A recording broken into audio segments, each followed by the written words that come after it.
Sveiki! Jeigu galvojate, kad visi all-inclusive viešbučiai Egipte yra vienodi ir jokio skirtumo nėra kokį pasirinkti, kviečiu pakeisti jūsų nuomonę. Į šį viešbutį važiavome 2 kartus ir tikrai planuojame sugrįžti dar.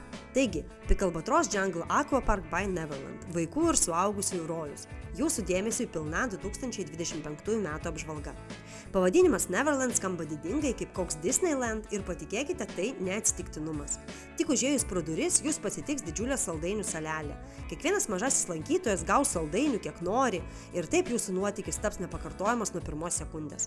Po greitos ir sklandžios registracijos su golfo mašinyte jūs nuveš iki jūsų numerį. O po visą milžinišką viešbučių teritoriją atostogų metu galėsite keliauti keturračiais, dviračiais arba atvirais mėlynaisiais autobusiukais. Nežinau, kiek dažnai jie keičia čia dekoracijas, bet 2025 metais čia atsirado Willy Wonka, Peterio Peno, Vajanos ir daug kitų naujų dekoracijų. Viešbučio teritorijoje apgyvendinimas galimas įvairiuose bungalau numeriuose, didesnė jų dalis turi savo priėjimą prie baseino. Ir jei yra galimybė, patariame rinktis kambarį Family Room with Sliding Door. Tokiame gyvenome pernai, jis mums pasirodė jaukesnis. O šįmet apsistojame paprastame šeimininėme numeryje, kurį parodysime netrukus. Na, kol kas jokių stebuklų, bet patikėkite visos įdomybės vėliau. Žiūrėkite toliau. Turbūt nenustebinsiu pasakiusi, kad viešbutis turi savo turgelį, parduotuves, vaistinę, kirpyklas, saloną. Ir labai džiugina, kad pardavėjai čia nėra tokie įkyrūs kaip už viešbučio ribų. Na, arba mums tiesiog pasisekė. Ir net jeigu neplanuojate išvažiuoti iš viešbučio visą savaitę, čia pat nusipirksite suvenyrus tikrai normaliomis kainomis. Mums šįmet taip pat dėja prireikė Voltaren tepalo ir skaudančiai nugarai bei leidžiamų vaistų, tad vaistinėje juos nusipirkome 5-gubai pigiau nei Lietuvoje ir be recepto. Todėl tikrai nebūtina vežtis iš namų visos vaistinėlės. Ir patikėkite, atvažiavę čia tikrai nenorėsite važiuoti ekskursijas ir prarasti laiką, nes visoms pramogoms išbandyti savaitės nepakanka. Na, o jeigu esate Egipte pirmą kartą ir norite susidaryti įspūdį, galite tiesiog nuvykti į viešbučio muziejų. Viešbučio muziejus be abejo skamba kukliai, bet patikėkite, čia yra vertingų eksponatų ir net tikra faraono mumija. Prie didelių norų galite čia praleisti ir valandą. Galėsite paskaityti pateikiamą informaciją bei pamatyti skirtingų eksponatų nuo senų laikų iki šiuolaikiškesnio Egipto. Čia niekas nedraudžia filmuoti ar fotografuoti ir jei kilo klausimas, ne, papildomai mokėti už apsilankymą tikrai nereikia. Kaip sakoma, all inclusive šitame viešbutė yra all inclusive. Tai truputį pasižvalgykite po muziejų ir tuoj persikelsime į šeimininį numerį, kurį žadėjome parodyti. Erdvus dušas ir tualetas, berods 42 kvadratinių metrų numeris su 3 plačiomis viengulėmis lovomis. Mums jos labiau priminė dvigulės, miegok kur nori, tada mini šaldytuvas, virdulys, kasdien atnešamas geriamas vanduo, televizorius bei savo išėjimas prie baseino. Bet kaip minėjau, pernai gyvenome tokio pat dydžio numeryje, bet su pertvara, kuris skyrė jį į 2 kambarius, tad buvo žymiai jaukiau. Ir dabar, kai jau parodėme baseiną, trumpai apie juos, iš viso viešbučio teritorijoje yra apie 30 baseinų ir dalis jų būna šildomi žiemos metu. Taip pat yra 2 pilnaverčiai akvaparkai, daug atskirų erdvių vaikams, piratų laivas, įvairūs nedideli kalneliai. Ir jeigu ekstremalūs kalneliai jums nepatinka, galite paplaukioti dirbtinę upę su bangomis. Kas yra įdomu, tiek šildomų baseinų lokacija, tiek siūlomos vandens pramogos kasmet keičiasi. 2024 metais šios upės nebuvo, tačiau buvo šildomas bangų baseinas, tad ką rasime kitą kartą, taip pat nežinome. Tiesa, su gultais mums problemų abu kartus nekilo, tad net negalvokite juos užiminėti iš anksto. O dar vienas šio viešbučio topas – surfingo baseinas. Pernai išbandžiau, patarimas dėvėkite vientisį maudymuką arba marškinėlius, kad bangos nenupūstų liemenuko, kaip netyčia nutiko man. O baseine dažniausiai dirba 2 instruktoriai, tačiau apsilankymo laikas yra ribotas. Nugriuvai, eik laukti eilės iš naujo. Šildomose baseinuose kasdien vyksta užsiėmimai, putų vakarėliai, diskotekos, kaip ir nieko naujo, bet nauja yra tai, kad vienu metu vyksta skirtingi užsiėmimai mažiausiai 3 skirtingose erdvėse. Tad pasirinkimų yra tiek, kad kartais netrūksta žiūrovų bei dalyvių. O dabar parodysime dar vieną 2025 metų naujovę, VR erdvę, Pernai ilgiausias eilės buvo prie PlayStation'ų foje, bet šįmet Neverland nuėjo dar toliau ir įrengė milžinišką atskirą VR erdvę. Ir taip, pasikartosiu, papildomai tai nekainuoja. Vienintelis ribojimas yra tas, kad ši erdvė dirba kelias valandas dienos metu ir 3 valandas vakare, nuo 19 iki 22 valandos. Kai kurių simuliatorių dar nesame matę, likome sužavėti tiek vyras, tiek dukra ir apsilankymų kiekis nėra ribojamas, tik gaila, kad tuo pačiu metu veikia ir kitos pramogų erdvės, tad nesinori praleisti linksmybių ir kitur. Mes čia buvome atėję berods 2 ar 3 vakarus ir patarimas ateikite iš karto 19 valandą, kad nereikėtų laukti ilgose eilėse. Bet neišsigąskite, tokios minios yra ne visur, mes jas matėme tik VR erdvėje. Tiesą pasakius, žinodami, kas mūsų laukia, šįmet sąmoningai važiavome savaitę praleisti vien tik viešbutyje. Jokių ekskursijų, jokių išvažiavimų ir vis tiek laiko pasimėgauti viskuo mums pritrūko. Su vyru juokavome, kad net norėdami čia išleisti pinigų, sunkiai rasite kur. Visos mūsų papildomos išlaidos buvo tik kirpykla, kasyčių pynimas bei arbatpinigiai, kurių tikrai čia nesinori gailėti. Juokais bandėme su vyru apskaičiuoti, kiek galėjo kainuoti tokios VR zonos įrengimas, kadangi simuliatoriai yra labai profesionalūs ir kainuoja ne 1000 ir ne 2, o tikrai 10 000. Tai apskaičiuoti, aišku, mums nepavyko, bet tiesiog pagavom tokią mintį, kad jeigu atvažiuoji pailsėti kokią Palangą, už kiekvieną apsilankymą panašaus tipo simuliatorių sumoki mažiausiai 10 €, o čia kaip ir sumoki vieną kartą ir tikrai mūsų manimų tai ir yra tikrasis all inclusive, o ne tik maistas ir gėrimai. Apie svarbiausią daugeliui maisto temą jau netrukus, o kol kas pasigrožėkite magiškais vakaro vaizdais Neverland teritorijų. Man asmeniškai kiekvieną vakarą atrodė, kad aš atsiduriu pasakoje. Elektros kainos čia matyti tikrai yra mažesnės nei Lietuvoje. Ir ką labai norėčiau pabrėžti, tai saugumą, kuris čia yra užtikrintas, gal negalima sakyti 100%, bet gal 99%. Visa teritorija aptverta, yra keli išėjimai, prie kurių yra įrengti patikros punktai kaip oro uoste. Ir taip pat visoje teritorijoje yra daugybė apsaugos darbuotojų. Taigi, vakare visa teritorija nušvinta, vėlgi atsidaro daugybė pramogų zonų ir yra įvairiausių tų pramogų zonų, tai parodysim kelias gatveles. Labai jeigu nori, čia gali surasti ir tokias autentiškas linksmasias pramogas su lenkiška muzika ir atitinkamomis linksmybėmis. Nori šokti, prašom, nori dainuoti karaoke, taip pat pirmyn. O jeigu labiau mėgstate laiką leisti aktyviai, kaip mes, jums patiks didelė čiuožykla. Nežinau, kaip čia dar pavadinti riedučių zoną. Laiko limitas yra 20 minučių. Jei norisi dar, turi iš naujo atsižymėti laiką. Ir tiesa, vienintelis nesklandumas čia yra ne visų dydžių riedučių. 47 dydžio vyrui neradome, o vaikiški prasideda berods nuo 36 dydžio. Nemokantiems čiuožti yra tokios pagalbinės priemonės. Mes čia ėjome beveik visus vakarus ir beje, tai taip pat yra šių metų Neverland naujovė. Tuoj parodysime kitas pramogas, kol kas galite pasižiūrėti, kaip aš čia čiuožiu. Ir tikrai galiu pasakyti, kad to vadinamo ledo čiuožyklos kokybė tikrai nėra iš prastųjų. Taigi, dabar persikeliame į pramogų gatvę.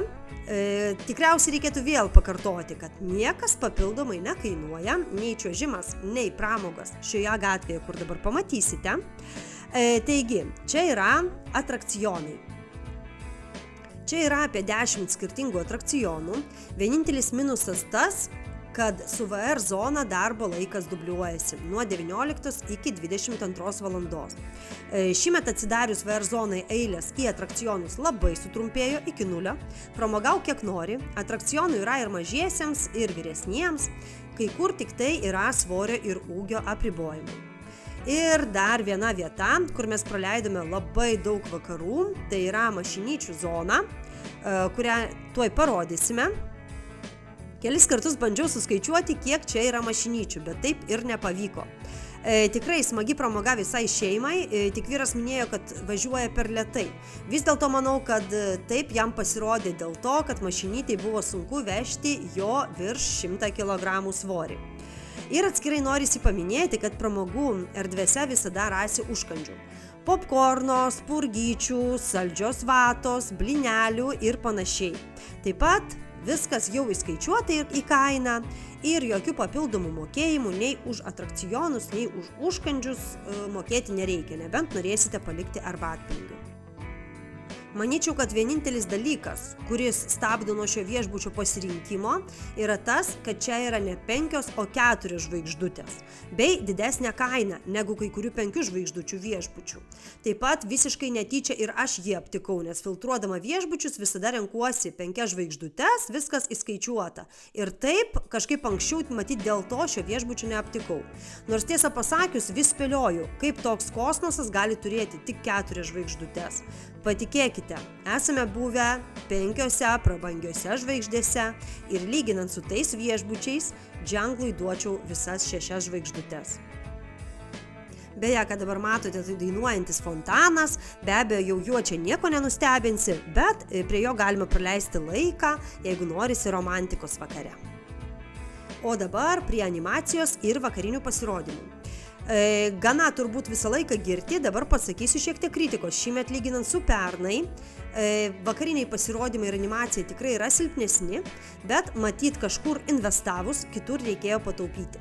Vienintelis tikrai gražus dalykas tai nauja scena su faraono ir piramidžių dekoracijomis bei atskirais labai gražiais pateikiamais užkandžiais. Bet pernai vakare čia vyko ištisi teatralizuoti pasirodymai su neįtikėtinais kostiumais, o šįmet standartinė animacija, šokiai, iliuzionistai, dainininkai ir panašiai. Žodžiu, nenustebino. Drįsčiau manyti, kad investavus į VR zoną reikėjo apkarpyti biudžetą animacijai. Dėl to renginiai tokie pakankamai paprasti. Kaip ir panašus kaip ir visuose 5 žvaigždučių viešbučiuose. Tai va, čia matote truputį vaizdų ir dabar persikelsime toliau prie vaikų klubo Alba. Šįmet jame neteko apsilankyti, nes dukrai jau 10 metų, bet programa gausi, tvarkaraštis yra iškabintas prie pat, bet užtat kelis kartus dalyvavome rytinėje pramogoje su orkestru ir gražiais pliušiniais animatoriais. Patikėkite, po tokio ryto pozityvus nusiteikimas ir gera nuotaika garantuota visai dienai. Paradas su orkestru ir linksma muzika prasideda prie ledainės ir žygiuoja per visą teritoriją surinkdamas vaikus. Vieną dieną buvo picų kepimas, kitą kartą buvo saldainių vakarėlis su šokiais, dar kitą vaisių vakarėlis su braškėmis ir didžiuliais šokoladiniais fondiu. Tai vat matote truputėlį šitų linksmų, pliušinių, gražių pupulių, kurie tikrai pakelia nuotaiką ir dabar pagaliau persikelsim prie pagrindinės temos restoranų ir maisto. Pagrindinis dalykas, čia nėra vieno pagrindinio restorano, kaip įprastuose viešbučiuose. Čia veikia apie 10 restoranų visoje teritorijoje, gal ir daugiau, nuo veganiško iki burgerinės. Taip pat yra tailandietiško, azijietiško maisto restoranai, yra keli europietiški, kur rasite tiek picų, tiek makaronų, tiek grill patiekalų. Kai kurie atsidaro tik vakare, kiti veikia ir ryte, ir per pietus. Tai dar viena aplinkybė, dėl kurios savaitės čia mažai, nes mes nei pernai, nei šįmet nespėjome aplankyti visų restoranų. Šiek tiek apie maisto. Negaliu pasakyti, kad čia pateikiami dangiški migdolai, maistas daugiau standartinis ir per pusryčius skirtingose restoranuose jis yra panašus, bet kai kurie dalykai skiriasi. Pavyzdžiui, šviežiai spaustų sulčių pasirinkimas. Ne tik standartinės apelsinų, bet ir citrinų, agurkų, pomidorų, melionų ir šviežiai spaustų morkų sultis. Be abejo, pusryčiams standartiškai yra blynelių, kiaušinienių, omletų, įvairių drybsnių su pagardais, standartiniai sumuštinių ingredientai, daug daržovių, padažų ir begalė įvairiausių kepinių ir desertų. Pietus ir vakarienė taip pat panašios kaip visur. Daug guliašų, grill patiekalų, nagetsų, kotletukų, įvairių garnyrų, bulvės, ryžiai ir panašiai. Azijietiškose restoranuose visada rasite žuvies, kalmarų, krevečių. Yra restoranų su prabangesne aplinka, o yra ir su paprastesne aplinka. Tai vat netrukus parodysiu vietą, kur restorane yra ir vaikiški staliukai. Be abejo, vaikams tokiame restorane valgyti yra kur kas smagiau ir įdomiau. Ir bendrai šiame viešbutyje labai daug kas nukreipta būtent į vaikus. Čia galite matyti dabar azijietiško restorano pavyzdį, čia tokio prabangesnio restorano pavyzdį ir tuoj parodysiu restoraną, kuriame yra pavyzdžiui vaikiški staliukai, rodomi filmukai ir panašiai. O dabar persikelkime į burgerinę. Burgerinė išlaiko savo burgerinės įvaizdį. Čia galite užsisakyti įvairių burgerių, bulvyčių, gėrimų. Gal jau atsibodau, bet šis restoranas taip pat nekainuoja papildomai. Skirtingai nei kai kuriuose tinkluose, kur už a la carte restoranus reikia mokėti papildomai. Kiekvieną vakarą yra didelis grill mėsos ir žuvies pasirinkimas. Dar patiko tai, jog pagalvota ir apie sveikesnę maisto alternatyvą. Ant stalų yra saldiklio vietoje cukraus bei skirtingi kepiniai be gliuteno. Taip, va dabar matote, yra įvairūs ne tik kepiniai, yra ir tortilijos be gliuteno. Na ir be abejo, kas labai patiko, tai jeigu nespėjote pavalgyti laiku, tai maisto rasite čia beveik visą parą. Pirmiausia, desertinė su ledais ir pyragais, kuri veikia beveik visą dieną. Po to laukia krosnyse kepamos picos tarp pagrindinių valgymų. Taip pat veikia keli nedideli restoranai, kur galima pavalgyti greito maisto, makaronų, bulvyčių ir burgerių, o laukia rasite popkorno ir saldžios vatos. O labiausiai patiko budintis restoranas Soprano, kuriame veikia vėlyva vakarienė iki 2 valandų nakties bei ankstyvi pusryčiai nuo 5 valandos ryto. Tai yra labai patogu, kai atvykimo laikas yra nestandartinis ir be abejo maisto pasirinkimas jau yra šiek tiek mažesnis, bet tikrai pakankamas. Ką dar labai norėčiau pabrėžti, tai švarą. Nemačiau čia niekada nei nukritusio maisto ant grindų, nei nešvarių stalų, viskas valoma akimirksniu. Tiesiog nespėjai nusisukti, jau kažkas viską magiškai nuvalo. Tai tas pats liečia ir teritoriją, tai ištisai ten yra šveičiamos plytelės, netgi keičiamos plytelės tą pačią dieną, jeigu plytelė sudužo. Na, o dabar tai, ko matyt nepastebėjote. Ar pasigedote jūros? Mes tai ne. Šis viešbutis yra apie 10 minučių važiavimo nuo jūros, kas 30 minučių iki jūros veža autobusiukas. Kadangi viešbutyje yra tiek veiklų, mes iki jūros nuvažiuojame vieną kitą kartą tik iš principo. Pliaže yra atskira Neverland viešbučiui skirta zona su patogiais gultais, baru ir restoranu, galite ir pavalgyti, vėlgi viskas yra įskaičiuota ir pliažas kaip Egiptui tikrai neblogas, toks smėlio šiek tiek yra žvyro. Na ir galiausiai dar kelios pramogos, kurias galite išbandyti viešbutyje, jeigu dar liko laiko, minigolfas, futbolas bei padelis. Pernai mums pritrūko laiko, bet šįmet net kelis kartus apsilankėme lauko žaidimų lauke. Vieną kartą pažaidėme futbolą, kitą kartą minigolfą. Minigolfo laukas pakankamai neblogas, negali pasakyti, kad labai nudėvėtas, gal šiek tiek nepatogus inventorius mums pasirodė, bet čia jau jeigu nori prisikabinti, tai tikrai rasi prie ko, bet jeigu nori tiesiog papramogauti, gerai praleisti laiką, tai manau, kad to pilnai užtenka. Dabar, kas per atostogas mėgsta pasportuoti, pavyzdžiui mes, buvome sužavėti tvarkaraščių su dideliu treniruočių pasirinkimu. Nuo Tabatos iki TRX treniruočių yra iškabinti tvarkaraščiai, treniruotės taip pat vienu metu vyksta keliose erdvėse. Tiek rytinę mankštą, tiek vandens aerobiką animatoriai veda net keliose vietose. Sakyčiau, rimčiausias treniruotės vyksta šioje sporto scenoje. Na ir kol dėliojau video, pastebėjau, kad nenufilmavau vandens mašinyčių, kas taip pat yra fainas bonusas, mama sportuoja, o vaikas plaukioja šalia su vandens mašinytė. Be abejo, yra ir sporto salė. Kaip juokėmės su vyru, turbūt vienintelė vieta, į kurią neinvestuojama, nes treniruokliai seni ir kai kurie sulūžę, bet prie didelių norų pasportuoti galima. Tad, kai kitą kartą ieškosite All Inclusive viešbučio Hurgadoje, pirmiausiai patariu pasidomėti kainomis Jungle Aqua Park by Neverland, nes gausite neabejotinai tikrą All Inclusive. Viskas, kas buvo parodyta šiame video, į kainą yra įskaičiuota. Ir jeigu video jums patiko, kviečiu pamėgti mano kanalą bei palikti komentarą po šiuo video. Gerų jums atostogų!